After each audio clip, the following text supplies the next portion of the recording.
purpose is to inform you all of the problems of illiteracy and to persuade you that local citizens should volunteer to teach young people to read to help alleviate this problem. The problem of illiteracy is a social sickness that can hinder a person's ability to make a living and stand against injustice.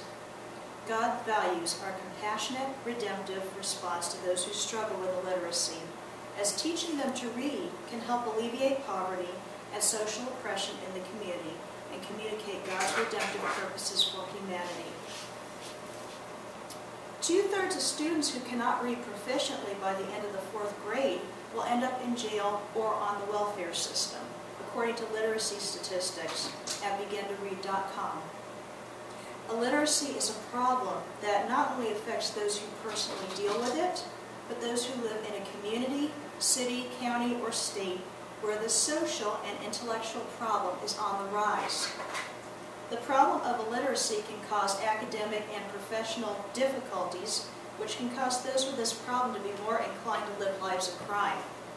The circumstance not only has a negative impact on the illiterate, but also on taxpayers that must fund the incarceration of the illiterate. I have worked in the educational field for over 8 years, promoting early literacy among the young. My purpose today is to inform you on the problems that literacy causes in society and how God can work through us as compassionate, redemptive communicators to promote literacy skills among high-risk groups. Today, I am going to discuss the importance of helping others learn to read.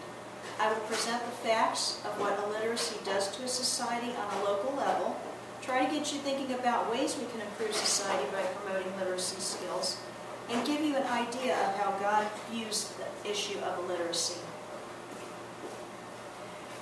My first point is literacy in society is important.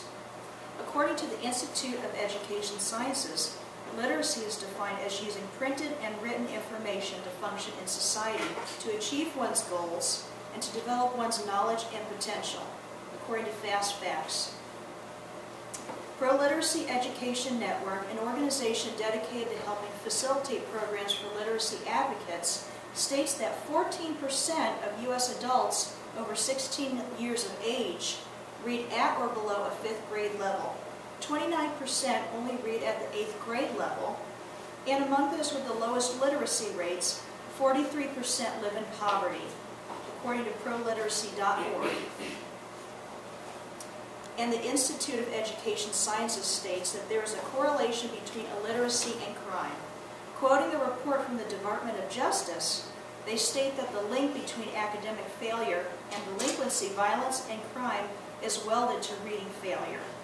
More than 70% of American inmates, according to the Institute, cannot progress beyond a 4th grade level in reading, and 85% of people in the juvenile justice system is considered functionally illiterate, according to Fast Facts, nces.ed.gov. My second point is that there are ways we can help people obtain literacy skills. Literacy begins in the home, states literacyconnections.com, a website founded in 2001 by S. Ruth Harris, OD.MAT, in an article with the same title. This article encourages parents to begin reading aloud to their children daily, well before their first birthday. Make it a daily habit, allow children to select their own books, and make reading time a loving, fun, and positive experience for their children. One can volunteer as a literacy tutor. The Florida Literacy Coalition, an advocacy group for adult and family literacy services, has a website that can guide anyone interested in teaching children, teenagers, and young adults how to read, and even offers online tutoring courses. And my third and last point is that as literacy advocates, our calling is to communicate God's concern for people's success. According to Donald H. Albin, author of Speech Communication, A Redemptive Introduction, and Associate Professor of Communication Studies at Liberty University, quote, a person functions as a redemptive communicator when his or her verbal and nonverbal behavior manifests God's love to others in a way that promotes what God values in the world, unquote. Through becoming a literacy advocate, we are showing others that God values a compassionate response to the illiterate, poor, and oppressed. And Titus 3:6 states, "This is a trustworthy saying, and I want you to stress these things, so that those who have trusted in God may be careful to devote themselves to doing what is good. These things are excellent and profitable for everyone."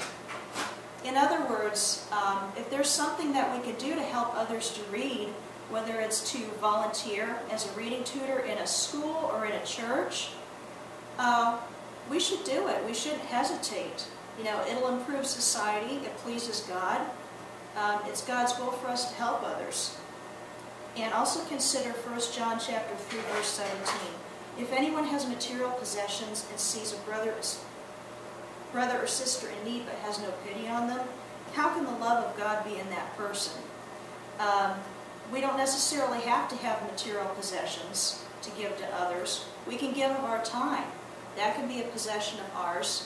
If we don't give of our time to help these people, then we're just not doing what the Lord wants us to do. So, in conclusion, we have discussed the importance of promoting literacy in society. We have explored the correlation between crime and illiteracy, ways that can help people to read, and how God views the problem of illiteracy. We have learned about the high incarceration and poverty rate correlated with illiteracy, the importance of teaching our children, of working to read early and volunteering as a literacy tutor, and the importance of working through this cause to communicate to the illiterate that God cares for the dignity and success of each human being.